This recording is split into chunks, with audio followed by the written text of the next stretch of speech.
Here we go. Sidewalks of New York. Uh-huh.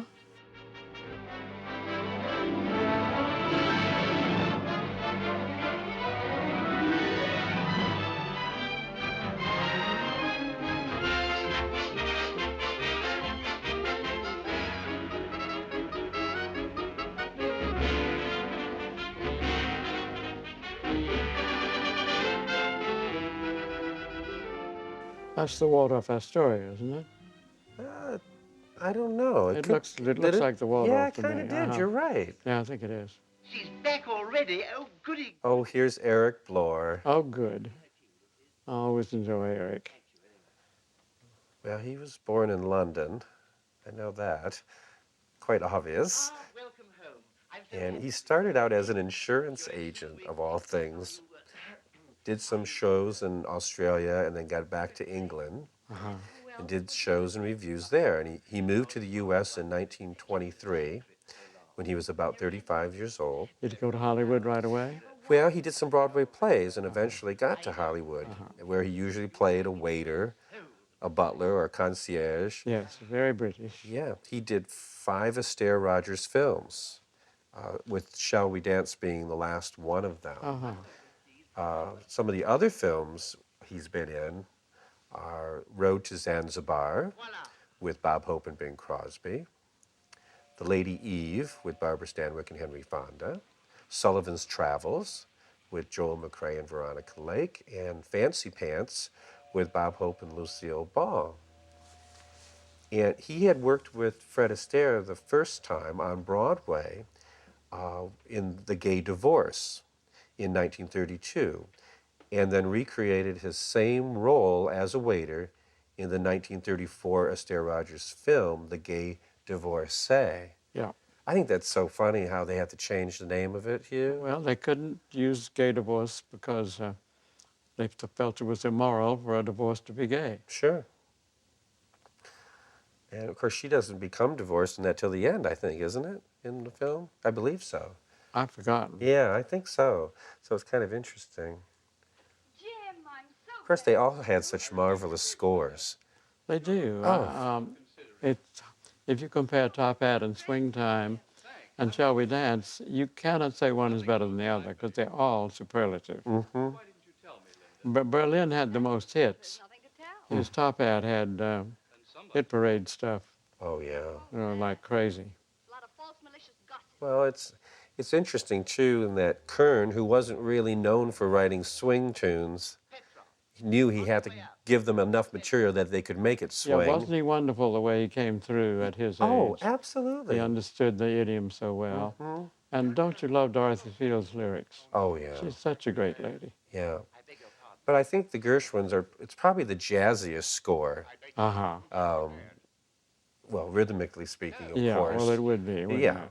And it has that Manhattan feel to it as well. And But- the orchestrations are more complex, really, Yes, when you they think are. about it. They're busier. Uh-huh.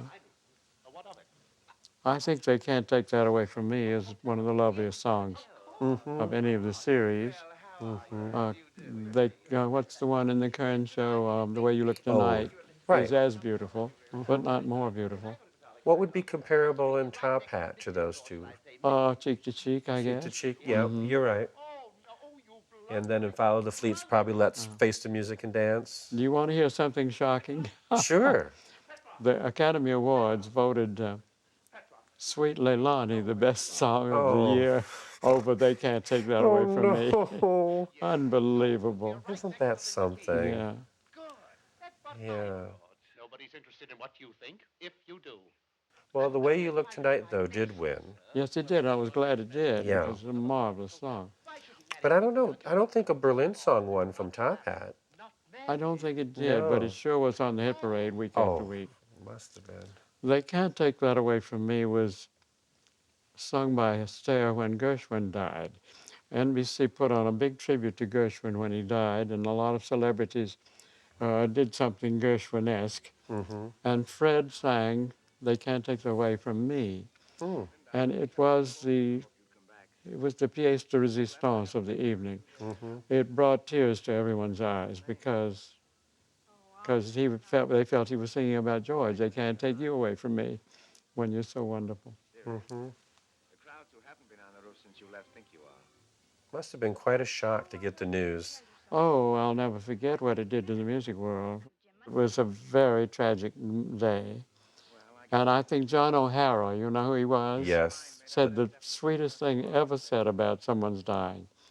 He said he was asked to say a few words on the NBC program honoring Gershwin's death, and he said, George Gershwin died in the Cedars of Lebanon hospital at 5:15 this morning, but I don't have to believe it if I don't want to. Wasn't Wow. that killing? Absolutely. I don't have to believe it if I don't want to. I thought that was so touching and beautiful. Hmm. I think of him constantly.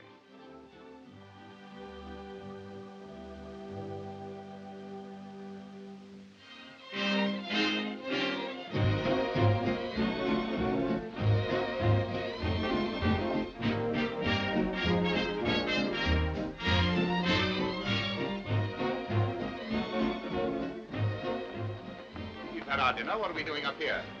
You'll find out when I do. Petrov. Oh, yes, Mr. Petrov. Mr. Miller's expecting you. This way, please.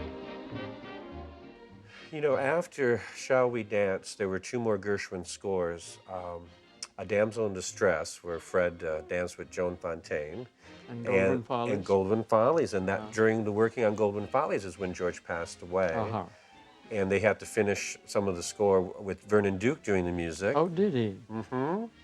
And then Ira dug up some of the tunes with Kay Swift, and they did the Shocking Miss Pilgrim in the 40s with a whole new Gershwin score without George being there. Uh-huh. Posthumous. Yep. Yeah. First, we're hearing Slap That Bass, Yes. giving it another plug. You know, Gershwin didn't think they plugged the really big songs enough in Well, this they film. certainly didn't plug They Can't Take That Away No. From Me. You don't hear it much. No, And they it's such a great song. kind of threw it away. But they did make up for it, though, in Barclays of Broadway. Yeah. You know, which is a beautiful moment between Fred and Ginger. Yeah. Oh, we're getting ready for another beautiful moment, but she doesn't know it. Uh-huh. Oh. I think only in Hollywood could there be nightclubs like this. Yes. Well, we're Somehow their dance routine in this number coming up is more of the essence of Astaire and Rogers than any of the others. It really, you get the feel of Ginger and Fred when they dance together. Well, They All Laughed, which is what we're about to Yeah, hear. she sings it first, and then they dance it. This is one of the songs Uh-huh. the Gershwins wrote within a few weeks of moving to Beverly Hills. Uh-huh. The odds were 100 to 1 against me. The world thought the heights were too high to climb. But people from Missouri never incensed me. Oh, I wasn't a bit concerned. She's very conversational in her singing. She sounds very sweet in this. How many, many times the world had turned. They all laughed at Christopher Columbus when he said the world was round. They all laughed when Edison recorded sound. They all laughed at Wilbur and his brother when they said that man could fly. They told Marconi wireless was a phony. It's the same old cry. They laughed at me, wanting you. Said I was reaching for the moon. But oh, you came through. Now they'll have to change their tune. They all said we never would be happy. Darling, let's take a bow. But ho, ho, ho, who's got the last laugh now? You know, when the Gershwins moved to Beverly Hills, they found a home. It had a kind of a Spanish Hollywood design on Roxbury Drive. Uh-huh. And what was interesting, they thought they would be isolated, not know a lot of people. But if you can believe this, they had a lot of their old friends from New York in their neighborhood. They had the Eddie Canners, Edward G. Robinson, Sigmund Romberg, Irving Berlin, Jerome Kern, How about that? Harold Arlen, and Yip Harburg. So Wow. George kept saying, this feels more like a reunion Yeah. than anything. And they threw a lot of parties around their pool and their tennis courts. Tin Pan Alley in Hollywood. Absolutely. Of course, around the pool was George who had his eye on Paulette Goddard at the time. That's right. And Ira kept his eye on his wife Leonore, so Yeah. who were sweet. I think that's the best I ever heard Ginger. And the way she sang, they all laughed. I thought there was good singing. This is the music that George called his balloon ballet because of the ballet movements of Astaire. Very dramatic. Well, you can see that he's a good ballet dancer, even though he's sending it up.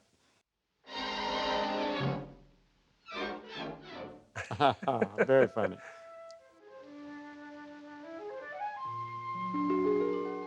And she's there with egg on her face. Please.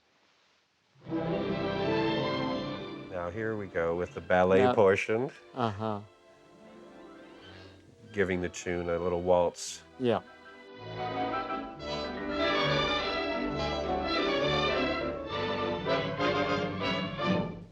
And this is where they suddenly become Fred and Ginger. All of a sudden, I get the goosebumps.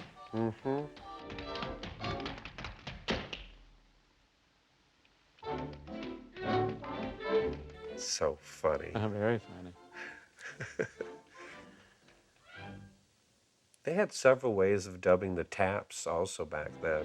Sometimes they'd have microphones live while they did it. Yes. But Fred always insisted on doing his own. He said it was murder to go in and just, dance all the routines again just so they can record your feet. Yeah. Those must have been long hours. This is where I think Oh, it's so yeah. wonderful. Yeah. Now, when they start to do that, I get the goosebumps every time. And again, the piano gave the Yeah, intro into that. And that never happens with his other partners. There's something about Ginger that just is so delightful.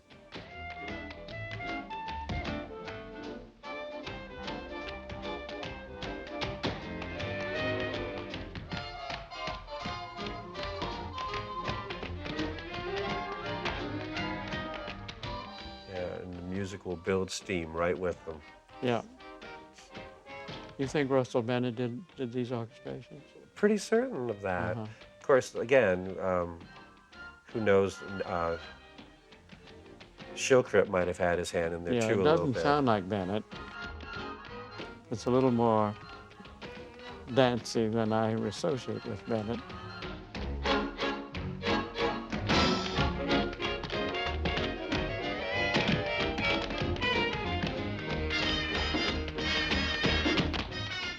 I mean, swing music really took hold by this time in the 30s, 36, Uh-huh. 37.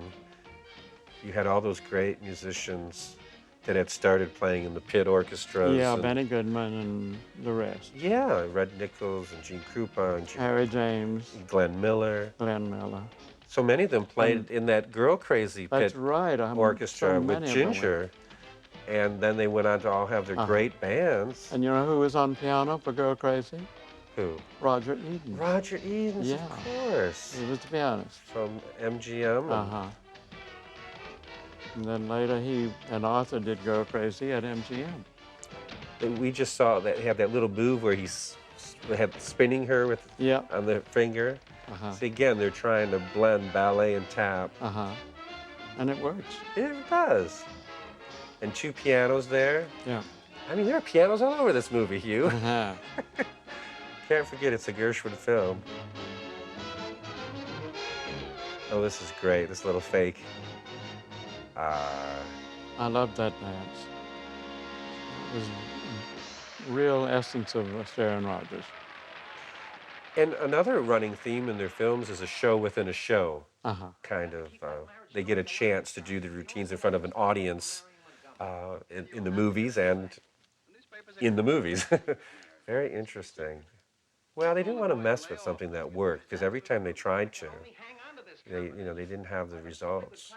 In fact, if I'm not mistaken, this film did not do well at the box office as the Oh, really? previous ones. No. I wonder why. I don't know. Some of the critics even said, there's no melodies to hum and whatnot. come on. I know. Can you imagine? Of course, look at the reviews they gave to Porgy and Bess. I know, that's the you most know, shocking of all. which George was trying to recover from Oh, my. when Hollywood was I trying suppose to he woo him. died without realizing what a masterpiece. No, you're right. You're right. Oh, that's But really horrifying. he was very depressed about that. Oh, he should be. He Yeah. wrote a Oh masterpiece, yeah. one of the great operas of all time, and Yep. it was lambasted. Well, but George and Ira knew that writing for an Astaire Rogers film was important for Yeah. their careers, Right. and also George needed to get out of his slump of feeling bad about his masterpiece. Oh, yeah. It's just awful. They really didn't understand George sometimes. The Mm-hmm. critics could be so mean. See, that's the thing. In a film like this, Hugh, if they really wanted to use George Gershwin, they should have had him They orchestrated. should. I mean, Absolutely. Ira loved having all that free time, Uh-huh. but George didn't. He wanted to be busy. Yeah. And, they just wanted your songs and go away. And it's a shame that they didn't let him It certainly was. to do more.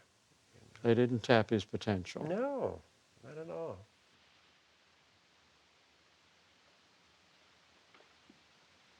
Well, even in his short time on the planet, we did get a lot out of him. Oh, he gave us so much in 37 years. Yeah. Was it 37? 38, actually. 38, Yeah. Incredible what he left us.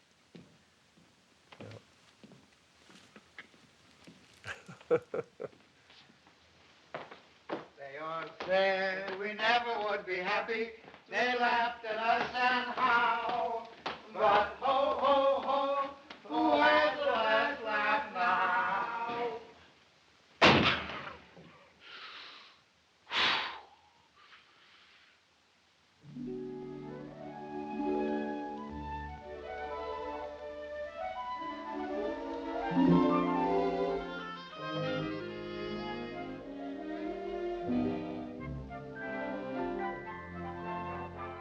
Looking very posh. Good morning, Ty. Good morning, Miss Linda.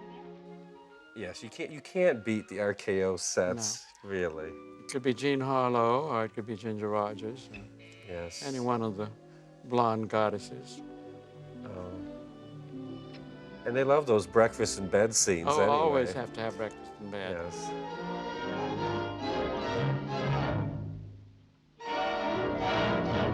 And Ginger's always angry in this movie. Yeah, that's right. You deny your marriage to the boys, and they flash these pictures on me. Oh, the humiliation of it. Lynn, I never thought you'd double-cross me. Double-cross you?